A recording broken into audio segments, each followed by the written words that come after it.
শবে বরাতে যেই কাজটা সবাই করবেন, শবে বরাতের একটা আমল আছে, তবে আমলটা করার আমল না, ছাড়ার আমল।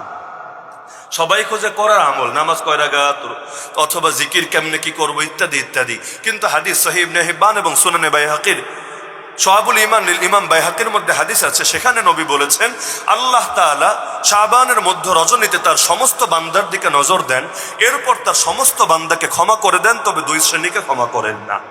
يطلع الله عز وجل إلى خلقه في ليلة النصف من شعبان فيغفر لجميع خلقه إلا لمشرك أو مشاهد। বোঝা গেল শবে বরাতের রাতে ঘুমায়া থাকলেও কেউ ক্ষমা পাইতে পারে, আর সারা রাত নামাজ পড়েও কেউ ক্ষমা থেকে মাহরুম থাকতে পারে।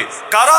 যারা দুই ক্যাটাগরির অন্তর্ভুক্ত, ওদের ক্ষমা নাই, বাকিদেরকে আল্লাহ ক্ষমা করবেনই করবেন। এই হাদিস থেকে প্রমাণিত হচ্ছে কোন দুই ক্যাটাগরির ক্ষমা নাই। এক নম্বরে হলো মুশরিক, যারা শিরিকে লিপ্ত। আজকে থেকে নিয়াত করেন আমরা সকল শিরিক ছাড়বো, বড় শিরিকও করবো না, ছোট শিরিকও করব না। ছোট শিরিক মানে লোক দেখানোর জন্য আমল করা ছোট শিরিক। বড় শিরিক মানে আল্লাহর গুণ আর অধিকারে বান্দারে ভাগ দিয়ে দেওয়া। যেমন গায়েব জানেন কে? আপনি বললেন অমুক হাত দেখে ভাগ্য বলতে পারে, এটাও শিরিক। ভাগ্য পরিবর্তন করতে পারেন কে? আপনি বললেন অমুকের হাত থেকে, অমুকের কাছ থেকে একটা পাথর এনে হাতে পড়লে, অনেক ব্যবসায়ী এমন আছে আঙ্গুল 10টা আংটি পরে 12টা, কেন?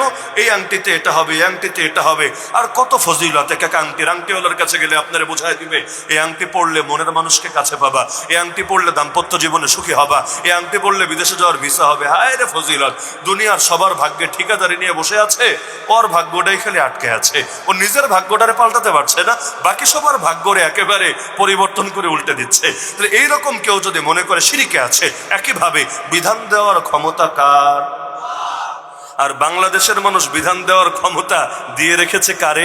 আজও পর্যন্ত সংবিধানে লেখা সকল ক্ষমতার মালিক নাকি জনগণ। নাউজুবিল্লাহ! এই সংবিধানের উপর যারা ঈমান এনেছে, এটা হেফাজত করার ঠিকাদারি যারা নিজের কাঁধে তুলে নিয়েছে, আর এটা নিয়ে কথা বললে যারা নিয়ে জেলে ভরার হুমকি ধমকি দিয়ে থাকে, তোমরা শবে বরাতে আমল করতে করতে কপালে দাগ ফেলে দিলেও হাদিস তোমাদের ব্যাপারে স্পষ্ট বলেছে তোমাদের ক্ষমা নাই। কেন?